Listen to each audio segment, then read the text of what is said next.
주간 잘 지내셨습니까? 오늘 예배 전에 광고 드린 것처럼 일부 그동안 일부 오르간 반주로 수고해 주신 김예은 집사님, 또 이부 지휘자 박민재 집사님 수고하셨는데, 오늘 한 자리에 계세요. 지금 저기 계시고 여기 계시는데 부부인 거 알고 계시죠? 네, 부부십니다. 그간 수고해 주셔서 너무 감사드리고 항상 은혜 충만하시길 축복합니다. 지난주에 우리가 성령 충만에 관한 그 모습들을 말씀 속에서 한번 이렇게 담아봤는데요. 민수기 11장 말씀하고 사도행전 2장 말씀이었죠. 모든 믿는 자들의 입에서 하나님의 말씀이 선포되는 그 현상이 성령 충만의 현상이다라고 했습니다. 자, 70인의 장로에게서 어떻게 확장이 됩니까? 사도행전 2장에 그 모인 무리들에게 성령이 임하시는 거죠. 그리고 그들이 성령이 주시는 말씀을 듣고 그 말씀을 자신의 입술로 표현하게 되는 역사가 나타나요. 그러니까 70인에서 많은 사람으로 확대가 되는 거죠. 성령 충만의 또 하나의 중요한 표지는 복음이 확장된다라는 이야기입니다. 복음이 확장되는 거예요. 오늘 우리 할렐루야 사양대가 함께 올려드린 이 찬송은 복음의 확장 그 순간의 행진곡으로 너무나 멋진 행진곡이 될 것 같아요. 오늘 이와 같이 하나님의 마음, 이런 복음의 확장에 관한 하나님의 마음을 전도와 선교라는 측면에서 한번 초점을 두고 말씀을 살펴보려고 합니다. 오늘 오후 예배 시간이 원래 처음 선교 헌신 예배 시간입니다. 아프리카 우간다에 선교하시는 선교사님을 또 만나 뵙게 될 거고, 또 이 복음의 확장이 우리에게서 어떻게 확장되어 가고 있는지를 한번 우리가 확인할 수 있는 시간이 될 것 같아요. 오늘 하루 아침부터 오후까지 우리 모든 교우 가족들이 선교 주일처럼 한번 마음을 이렇게 새롭게 해서 우리 교회가 복음의 확장에 대한 하나님의 마음을 한 번 더 들여다 볼 수 있는 시간들이 되면 좋겠습니다. 읽으신 시편 67편은 안식일과 관련이 되어 있고요. 유대인들은 안식일 마지막에 이 시편을 암송을 합니다. 왜 안식일에 이 암송을 하시냐 하면은 안식일이라고 하면 떠오르는 이미지는 구원이죠. 구원. 안식일은 구원이죠. 그 시편 67편의 내용들이 이 구원에 관한 이야기를 다루고 있는데, 그 구원이 한 자리에 머물러 있는 구원이 아니라 구원이 어떻게 되냐면 조금 이따가 읽어보겠지만은 모든 민족, 땅 위의 나라들, 이렇게 복음이 머물러 있지 않고 점점점 확장되는 그림을 우리에게 소개를 해주고 있습니다. 시편 67편은 복음의 확장에 관한 이야기를 우리에게 보여줘요. 이스라엘의 역사를 이렇게 살펴보면 복음의 확장은 새로운 이야기도 아니고요, 어려운 이야기도 아니고 갑자기 등장하는 아주 희소적인 이야기도 아니고 굉장히 중요한 큰 물줄기와 같은 이야기입니다. 아브라함을 부르시는 이야기가 창세기 12장에 나오죠. 믿음의 조상 아브라함이 하나님께서 불러내는 장면인데, 그 말씀을 한번 같이 읽어볼까요? 2절과 3절인데요. 같이 한번 읽어보겠습니다. 시작. 내가 너로 큰 민족을 이루고 내게 복을 주어 내 이름을 창대하게 하리니 너는 복이 될지라. 너를 축복하는 자에게는 내가 복을 내리고 너를 저주하는 자에게는 내가 저주하리니 땅의 모든 족속이 너로 말미암아 복을 얻을 것이라 하신지라. 아멘. 자, 누구를 불러내는 장면입니까? 아브라함을 불러내는 장면이죠. 아브라함을 불러내서 하나님 뭐라고 하십니까? 내가 너를 큰 민족을 이루게 하겠다. 자, 뭐예요? 한 사람을 불러내서 이 사람이 뭐가 된다고요? 큰 민족이 된대요. 그러면 이 아브라함에게 주어진 이 복음이라고 하는, 이 구원이라고 하는 복이 어떻게 된 거예요? 큰 민족으로 뻥튀기 된 거죠. 농사를 잘 지은 거죠. 큰 민족이 되는 겁니다. 확장되는 겁니다. 내가 내게 복을 주어서 네 이름을 창대하게 하겠다. 그리고 너는 복이 될 것이다. 너를 축복하는 자에게는 내가 복을 주겠고 너를 저주하는 자에게는 내가 너를 저주하리니 땅의 모든 족속이 너로 말미암아 복을 얻을 것이다. 자, 이게 중요합니다. 자, 너는 복이 될 것이다. 땅의 모든 족속들이 너로 말미암아 복을 얻게 된다. 이전 성경에는 너는 복이 될 것이다 하지 않고 뭐라고 기록했는지 기억나세요? 입에 익숙한 말이 있을 거예요. 너는 복의 근원이 될 것이다. 이렇게 돼 있습니다. 아주 적절한 말이죠. 근원. 하나님은 아브라함을 복의 근원으로 삼으신 겁니다. 근원이라는 말은 애시당초 큰 덩어리라는 뜻입니까? 아니면은 처음 시작이라는 뜻입니까? 시작이라는 뜻이죠. 작은 거죠. 보일 듯 말 듯, 보일 듯 말 듯 작은 것이죠. 우리가 지난 오후에 우리 비전 교회학교 비전을 얘기하면서 르네 마그릿이라고 하는 화가가 그린 그림 아마 보신 분 아마 참여하신 분은 보셨을 거예요. 알을 보고 요만한 알을 보고 뭘 그려요? 새를 그리죠. 알을 보고 새를 그리죠. 이게 통찰력입니다. 통찰력. 요 알과 같은 아브라함이 뭐가 됩니까? 나중에 새가 되는 거죠. 이게 복음이 커지는 확장인 거예요. 근원이라는 것은 이런 작은 것으로부터 큰 덩어리가 만들어지는 거죠. 시작이라는 뜻입니다. 시초라는 시작이죠. 아브라함으로부터 복이 시작된다라는 이야기예요. 아브라함에게 주어진 복이 애시당초 전 세계 지구를 담을 만큼 거대한 복이었다는 게 아니라 너에게서부터 이제 시작하는 거예요. 근데 그게 어떻게 됩니까? 점점 커서 그 복을 누가 받았습니까? 지금 내가 받은 거예요. 내가 받은 거죠. 그만큼 커진 거죠. 하나님께서 아브라함으로부터 복이 시작한다라고 말씀하신 이유는 이제 그 다음에 이어지는 말씀에서 설명이 되죠. 땅의 모든 족속에 너로 인해서 복을 얻을 것이다. 이스라엘 역사의 근본이 되는 이 아브라함부터 구원의 확장이 지금까지 계속되어 있다는 거예요. 처음부터 하나님은 이 구원이라고 하는 하나님의 계획 설계도에는 확장이라는 게 들어있어요.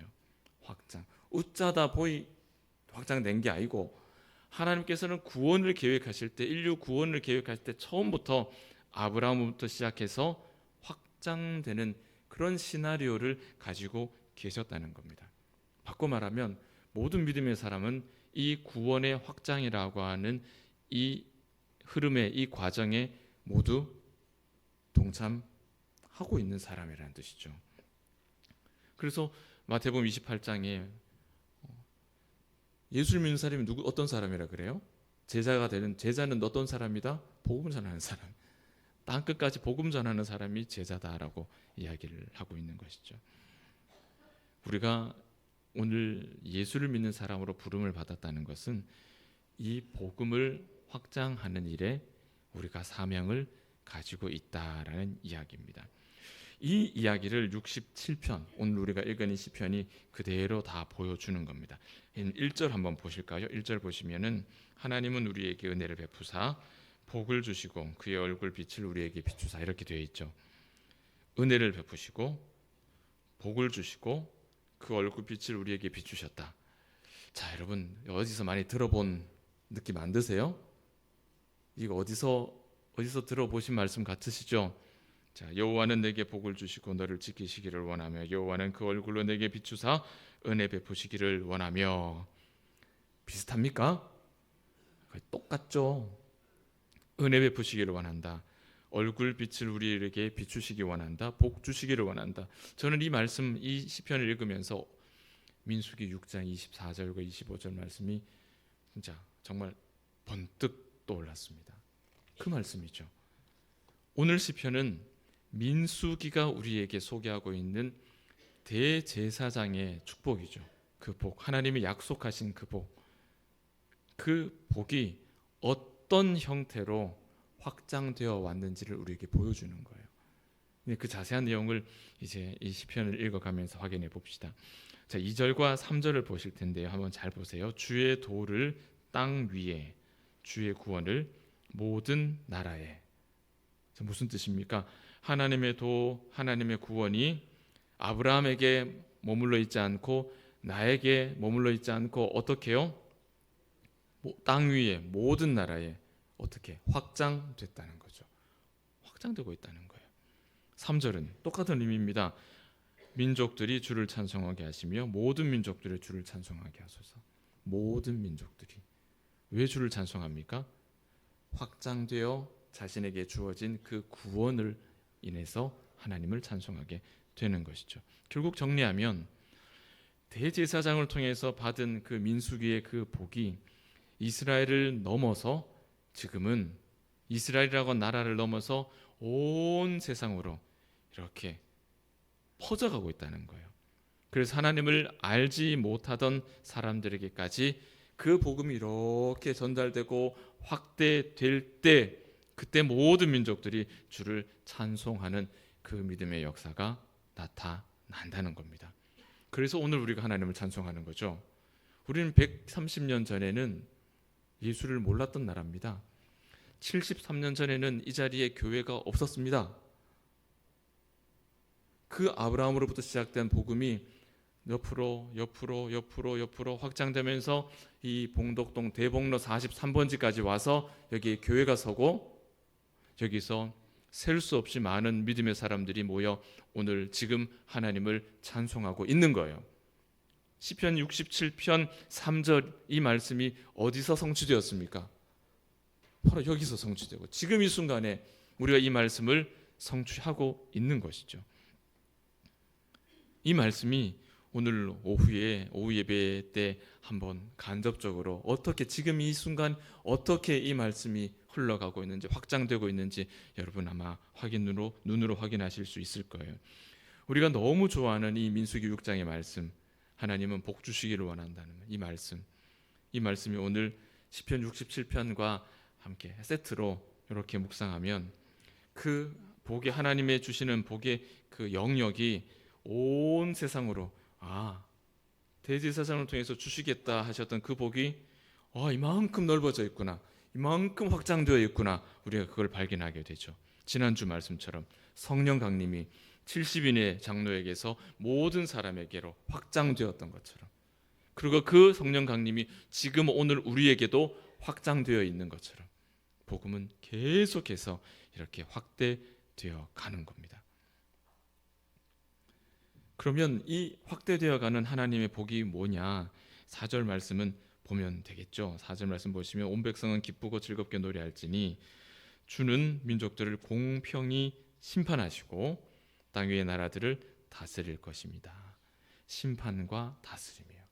하나님께서 우리에게 약속하신 그 확대되는 복은 하나님의 심판과 하나님의 다스림입니다. 특히 이 다스림이라는 거, 이 다스림이 무슨 뜻이냐면요, 출애굽기 읽으시면 낮에는 구름 기둥으로 밤에는 불 기둥으로 어떻게 하셨어요? 이스라엘 믿음의 조상들을 그 걸음들을 보호하고 어디로 가야 될지 향방을 잃지 않도록 인도해 주시죠. 가이딩해 주시죠. 가이드해 주시죠. 그겁니다. 이 다스림, 하나님께서 우리에게 약속하신 확장되는 복, 구원받는다는 게 무슨 뜻이냐? 하나님께서 광야와 같은 세상 속에서 구름 기둥, 불 기둥으로 우리를 인도하시는 거예요. 보호하시겠다는 거예요. 그것이 하나님의 심판이고 하나님의 다스림이에요. 그 복이 확장되고 있는 겁니다. 지금도, 지금 이 순간에도. 이 정도면 시편 76편의 내용이 정리가 되실지 모르겠습니다. 1절에서는 민수기의 대제사장의 복을 이야기했죠. 2절과 3절과 5절에서는 이 민수기의 복이 확장될 것이다 라고 이야기를 했습니다. 그리고 마지막 끝으로 4절에서는 그 확장된 복이 뭐냐? 하나님의 다스리심, 하나님의 인도하심, 하나님의 보호하심, 그것이다 라고 우리에게 말씀하고 있는 겁니다. 이 복이 오늘 저와 여러분을 통해서 온 세상으로 확장되는 거예요. 자, 우리가 여기서 뭘 생각해야 되느냐 하면 하나님께서 약속하신 이 복, 아브라함에게 약속하신 이 복, 구원의 복, 이 복이 우리만의 것이 아니라는 걸 우리가 생각해야 되는 거예요. 확장에 나는 관심이 없어. 그러면 그 복을 나만 가지고 있는 거죠. 나만. 교회가 그런 이렇게 태도를 가지고 있으면 그 교회는 굉장히 곤란한 지경에 빠지게 됩니다. 왜냐하면 교회는 이 복음의 확장을 위해서 하나님께서 불러놓은 사람들의 모임이거든요. 복음의 확장은 교회의 첫 번째 의무요, 첫 번째 사명이요, 마지막까지 놓지 말아야 될 사명입니다. 이것이 가장 교회를 교회답게 하는 사명이죠. 그래서 우리 교회의 표어는 순전한 교회가 되는 겁니다. 그 순전한 교회를 위해서 지난 한 해는 순전한 말씀 듣는 일에 정말 우리가 집중했고, 또 순전한 말씀을 따라서 기도하는 일에 집중했습니다. 기도 오래 하는 게 능사가 아니고 많은 말을 쏟아내는 게 능사가 아니라, 성경을 1년에 100번 읽고 50번 읽는 게 능사가 아니라 순전하게 읽고 정확하게 읽고 그 말씀 따라서 또박또박 기도하는 것이 얼마나 중요한지 모른다라고 그렇게 말씀을 강조하고 드렸습니다. 그리고 올해는 그 두 번째 스텝이죠. 순전한 증거입니다. 증거. 순전한 증거. 순전한 교회가 되기 위한 두 번째 걸음은 순전한 증거의 사람들이 되는 거예요. 우리가 이 복음을, 이 구원을 내 것이다라고 여기지 않고 이 복음이 나에게서 확장되어야 된다라는 걸 깨닫는 것이 첫 번째예요. 오늘은 그 사실을 우리가 함께 묵상하고 있는 겁니다. 자, 이 시편을 통해서 우리가 소중하게 정리하고 깨달아야 할 교훈들이 한두 가지가 있어서 그 내용들을 이렇게 좀 소개하고 말씀을 정리하려고 합니다. 첫 번째, 우리가 이 말씀을 통해서 가슴속에 기억해야 될 메시지는, 신자는요, 믿는 사람은 결코 이기적일 수가 없다는 거예요. 조금 전에 말씀드린 거예요. 이기적인 신자는 세상에 존재할 수 없어요. 이기적인 신자는 있을 수 없어요. 양립할 수가 없습니다. 내가 구원을 받았는데 이 구원이 내게서만 머물러 있다? 양립할 수 없습니다. 하나님은 아브라함에게서부터, 그러니까 처음부터, 구원의 처음부터 이 구원이라는 것을 확장될 것으로 디자인하셨다는 거예요. 확장되는 복음을 디자인하셨는데 그걸 내가 그냥 쥐고 있는다? 그렇게 양립할 수가 없는 거예요. 이것을 이루기 위한, 그 확장을 이루기 위한 방편으로 하나님께서는 교회를 세우십니다. 우리를 봉덕 교회로 모으신 거예요. 그 이 자리에 계신 여러분들, 크고 작은 그 수고와 헌신과 도전을 통해서, 우리 봉덕교회를 통해서 복음이 확장되도록 하시는 것이 하나님의 구원 계획이라는 거예요.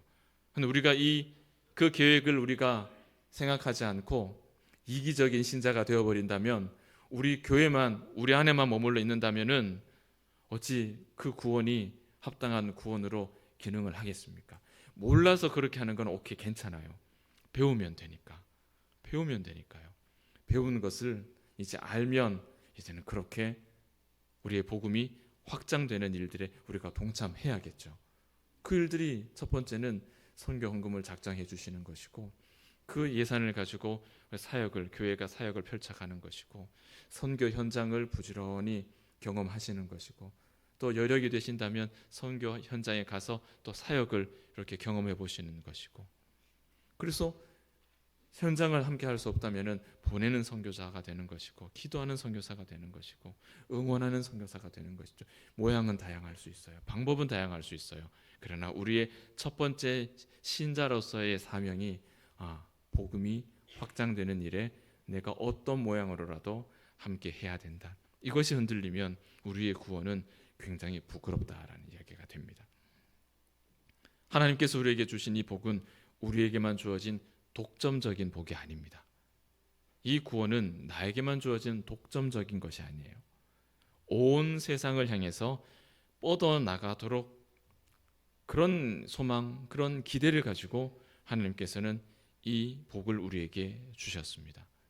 오늘 이 복음의 확장에 혹은 무기력해져 있던 자신이 있다면, 코로나 때문에 이렇게 좀 주저앉아 있었던 그런 시간이 있었다면, 오늘 이 시편의 말씀을 통해서 내게 주신 이 구원의 복이 내 것이 아닌, 내 것으로만 머물러 있는 것이 아니라 확장되어야 할 하나님의 계획이다라는 것을 다시 한번 마음에 정리하시고, 2024년에 우리가 계획하고 꿈꾸는 이 복음의 확장을 위해서 모든 성도님들이 함께 기도하고 함께 도전하고 함께 동참할 수 있는 그런 은혜가 있으면 참 좋겠습니다. 여러분, 우리는 이런 측면에서 결코 이기적인 구원받은 사람이 될 수 없어요. 또 그렇게 되어서도 안 됩니다. 두 번째 우리가 기억해야 될 것은 하나님께서는 온 세상이 그의 복 안으로 들어오시기를 원하신다는 거죠. 하나님 마음은 그런 마음이죠. 그렇기 때문에 우리가 세상을 향해서 내가 받은 복, 내가 누리고 있는 이 복을 이렇게 흘려 보낼 수 있어야 됩니다. 그 과정에 우리의 희생이 필요하고 우리의 섬김이 필요하고 헌신이 필요하죠. 필요합니다. 그냥 되지 않아요. 순전한 교회는 순전한 증거자들이 모인 곳입니다. 순전한 증거자들이 모인 것이에요. 지난해는 순전한 말씀, 순전한 예배였다면 올해는 순전한 증거의 해라고 말씀을 드렸죠. 우리가 하나님의 순전한 소중한 말씀에 매여 있는, 오늘 장로님 기도해 주신 것처럼 하나님의 말씀을 확실히 믿는 교회라는 뜻은, 우리가 그런 교회가 되고 그런 신자가 되었다는 뜻은 내가 하나님의 말씀에 붙들려 다스림받아 살아가기 때문에 세상에 나갔을 때 세상의 부적응자가 되는 게 아니에요. 하나님의 말씀에 순전하게 따르는 사람은 세상에서 부적응자로 살지 않습니다. 사회성이 부족하다는 말을 듣지 않습니다. 왜 사회성이 부족하다는 말을 들어요? 아니에요. 복음은 우리를 자유케 하는다 했는데 그렇지 않아요. 무언가가 고리가 잘못 깨져 있는 거예요. 우리가 확고한 신자가 된다는 것은 세상을 긍휼히 여기는 신자가 되는 거예요. 세상을 긍휼히 여기는 그런 교회가 되는 거예요. 하나님의 마음을 들여다보기 위해서 오늘 우리는 멀리서 오신 성교사님을 통해서 하나님의 그 소원, 복음이 확장되기를 바라는 그 마음이 멀리 있는 선교지에서 어떻게 이렇게 실행되고 있는지, 성취되고 있는지 우리가 함께 주목해 봤으면 좋겠어요. 그리고 그 모습을 통해서 내가 해야 될 몫이 있을까? 우리 교회가 함께 해야 될 몫이 있을까?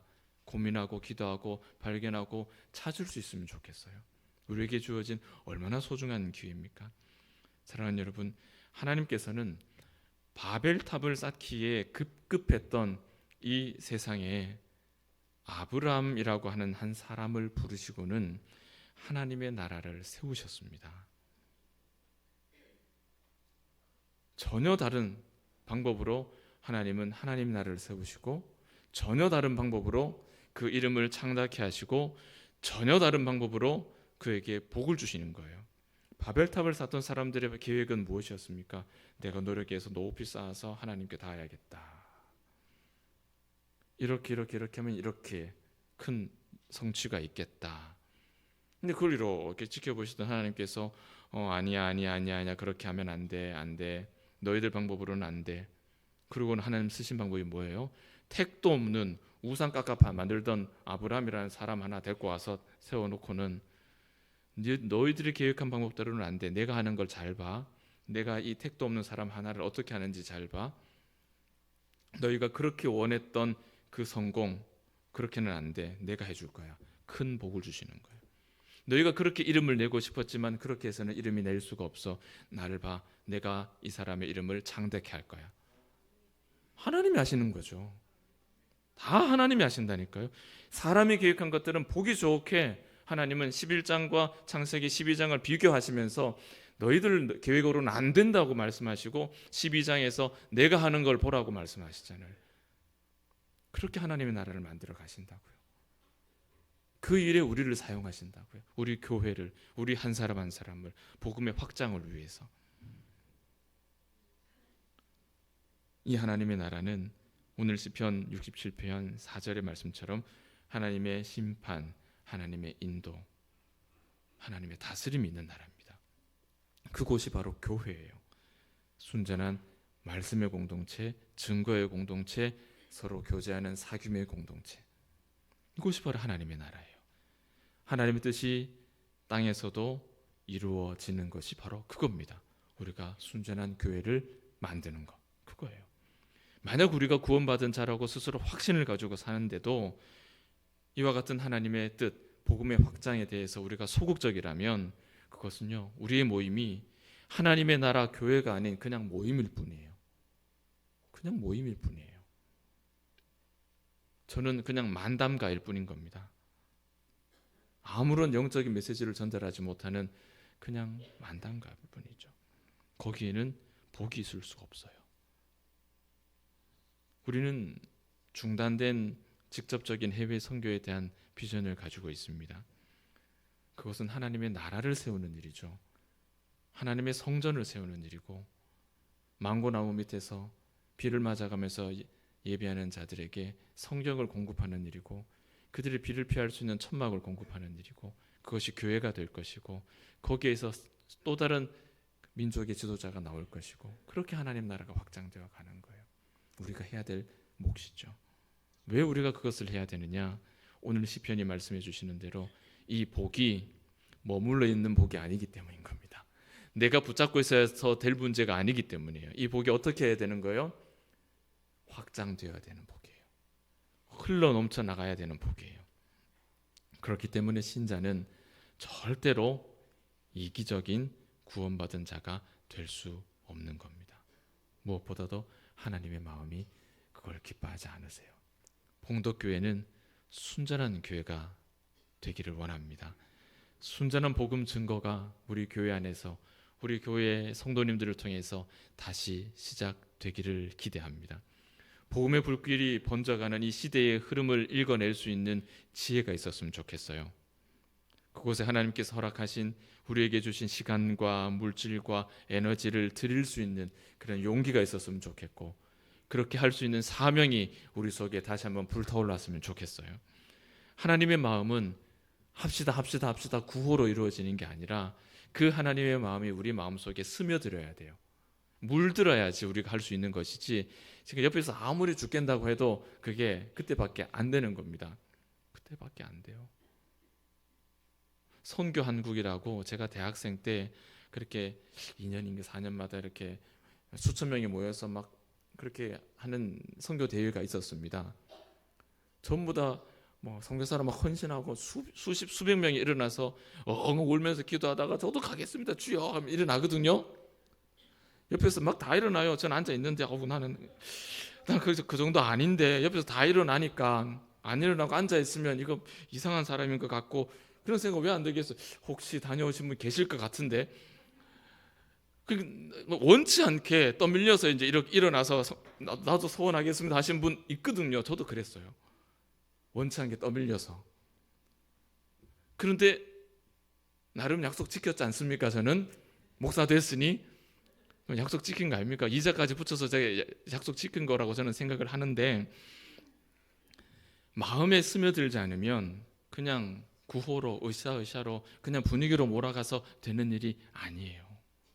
우리 교회가 순전한 증거자의 교회가 되었으면 좋겠어요. 지난 금요일에 저희 교회 금요 집회 말씀 가운데 교회 별명을 하나 제가 지어드렸는데 기억나십니까?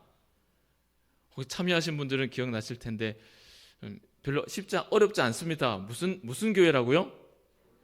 예, 돌탕교회라 그랬죠. 돌탕교회. 하고 많고만 이름 저기 돌탕교회가 뭐고 폼 안 나게 돌탕교회가 뭐고 요한 기념교회 이렇게 했으면은 폼 날 텐데, 돌탕교회 무슨 뜻이죠? 예, 돌아온 탕자들이 바글바글하게 모이는 교회. 우리 봉독교회가 돌탕교회 됐으면 좋겠어요. 아직도 우리 주변에 돌아오지 못한 탕자들이 얼마나 많습니까? 우리 교회는 돌탕교회 됐으면 좋겠어요. 돌탕교회가 된다는 뜻이 뭡니까? 나에게서 복음이, 하나님의 은혜가, 구원이 전달된다는 뜻이죠. 확장된다는 뜻이죠. 여러분, 돌탕교회 만들어 주시기를 부탁드립니다. 가만히 버려두지 마세요. 지금도 주염 예배도 먹을 수 없어가 배를 쫄쫄 굴고 있습니다. 분명히 그렇게 배를 골고 있습니다. 가서 땡겨 오셔야 돼요. 돌탕교회 되어야 됩니다. 그것이 순전한 증거의 교회입니다. 마지막으로 베드로전서 3장 15절 말씀 한 절 같이 읽을 텐데 한번 보실까요? 시작.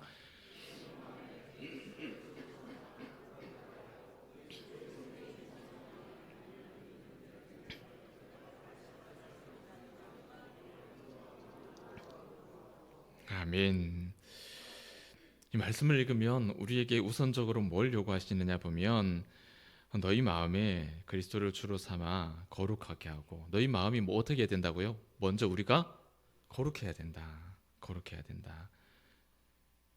그러면 어떻게 됩니까? 우리가 그리스도를 주로 삼아 우리가 거룩한 심령이 될 때 그때 우리에게 어떤 일이 일어나요? 우리에게 질문하는 자가 생긴다 그러죠. 우리에게 묻는 자가 생긴다는 말이죠. 뭘 묻습니까? 우리의 심령이 거룩하게 예비될 때 우리의 마음 속에 있는 그 거룩함, 그 소망, 이 세상이 정말 치열하게 살아가는데 어떻게 당신은 그렇게 사세요? 어떻게 당신은 세상 사람 같지 않고 그렇게 선하게 복되게 사세요? 당신 속에 있는 그 소망은 도대체 뭡니까? 어떻게 세상 사람 같지 않고 그렇게 사세요? 이렇게 묻는 사람이 생긴다는 겁니다. 어떨 때요? 우리 마음이 거룩해질 때 그 질문을 우리가 받는다는 거예요. 그래도 우리가 대답할 걸 준비해야 되는 거죠. 그런데 이 말씀 자체는 너무 좋은데 이 상황이 아닌 다른 상황을 한번 생각해 보세요. 아무도 나에게 질문하는 사람이 없어요. 여러분 어떤 상황입니까? 그러면 아무도 나에게, 분명히 내가 수십 년 신앙생활하고 내가 목사인 줄 아는데 아무도 나에게 목사님 마음속에 담겨있는 그 거룩한 그 소망, 세상 사람 같지 않은 그런 삶을 살아가는 그 어떤 그 원동력, 그 힘, 어떻게 그렇게 살 수 있습니까? 그 비결이 뭡니까? 아무도 저한테 안 물어요 그걸. 그럼 제가 제대로 사는 겁니까? 제대로 살지 못하는 겁니까? 내가 제대로 된 예수쟁입니까? 껍데기만 예수쟁인 겁니까? 우리 뼈 아픈 말씀이죠. 뼈 아픈 말씀이잖아요. 왜 질문하지 않느냐? 우리 안에 소망이 안 보이기 때문이에요. 우리 안에 거룩함이 보이지 않기 때문이고 세상과 다르지 않기 때문이에요. 교회 다닌다고 하는데 나랑 교회 안 다닌 나랑 비교해도 다를 게 하나도 없어. 뭐가 궁금하겠어요? 궁금할 게 하나도 없죠. 안 궁금한 거예요. 그러나 순전한 신자에게는 다른 게 있습니다. 다른 게 있습니다. 다른 게 있어요. 여러분 오늘 예배 마치시고 이렇게 본당 나가서 이렇게 헤어지실 텐데 예배 마치고 교회 나와서 교회 마당을 딱 이제 밟는 우리 성도님들 얼굴을 한번 쳐다보세요. 예배 마치고 나오는 성도님들 얼굴에서는 광채가 납니다. 이 예배 가운데서 하나님의 은혜를 누리고 돌아가시는 분 얼굴에는 광채가 나요. 나는 몰라요. 내 얼굴에서 번쩍번쩍하는지 저는 몰라요. 그런데 다른 사람이 보면 그걸 알아요. 광채가 나요. 저는 매주 제일 제가 행복한 시간이 뭐냐면 예배 드리고 나오실 때 환하게 광채를 후광 가지고 걸어 내려오시는 여러분들 보는 게 제일 복입니다. 저는 제일 행복한 거예요. 그게 진짜 신자라는 뜻이거든요. 오늘 말씀은 이 소망이 우리에게 있다. 그 소망을 가진 우리가 복음의 확장 도구가 되어야 된다. 그 이야기를 하십니다. 봉독교회가 조금씩 이제 자라나고 있어요. 새로운 소망이 생겨나고 있어요. 하나님의 마음, 이 복음의 확장을 위한 소망에 여러분 함께 동참해 주시면 좋겠습니다. 우리 장로님 기도해 주신 것처럼 우리 모두가 이제 지켜보는 자에서 함께 한 배를 탄 우리 봉덕의 가족들 되면 참 좋겠습니다. 이것이 성령 충만한 자를 통해 하나님께서 이루시고자 하는 거룩한 변화, 복음의 확장이에요. 오늘 오후 예배 하실 수만 있으면 다 참석하십시오. 예배 시간 2시 반이니까 많이 기다리지도 않으셔도 됩니다. 특별히 오늘 점심은 권호기 집사님께서 맛있는 식사를 또 대접하시잖아요. 식사 너끈하게 하시고 잠깐 계시다가 오후 예배 오셔갖고 이 복음의 확장이 어떻게 움직이고 있는지 한번 눈으로 확인하는 그런 시간 되시면 참 좋겠습니다. 아브라함으로부터 시작된 그 복이 이제는 우리에게서 또 다른 누군가에게로 오늘 오후에 여러분에게 질문하는 사람들을 만나게 될 거예요. 아무도 나에게 그런 질문을 하지 않았다면 오늘 오후에 오시면 나에게 질문하는 사람을 만나실 수 있습니다. 당신이 가지고 있는 신자로 살아갈 수 있는, 신자로 그렇게 은혜롭게 버티면서 인내로 살아갈 수 있는 힘이 무엇입니까? 라고 우리에게 묻는 시커멓게 생긴 사람들을 만나시게 될 거예요. 그 사람들에게 우리가 대답할 말들을 한번 준비할 수 있는 시간 되면 좋겠습니다. 이 믿음 가지고 2024년에 순전한 증거의 걸음을 시작하는 우리 봉덕의 모든 가족들 되시기를 주의 이름으로 축원합니다. 기도하겠습니다.